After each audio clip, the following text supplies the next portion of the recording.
Hey guys, today I'm going to show you how to create a passcode on YouTube Kids. Now the passcode makes it a little bit more difficult for your child or children to get into the settings on YouTube Kids. It makes it so that every time you go into the settings, instead of entering 1 or 2 digits, you enter 4. So it's a little bit more secure. The first thing you're going to do is scroll up to go to your apps. Now scroll over, go to YouTube Kids.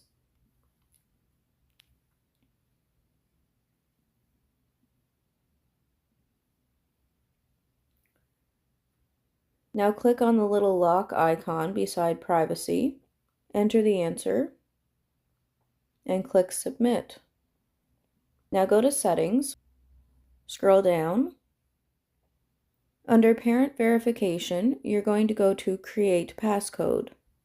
Enter a 4-digit passcode, and then you're going to enter it one more time. Now I'm going to click on the lock icon again, and now it says please enter the passcode.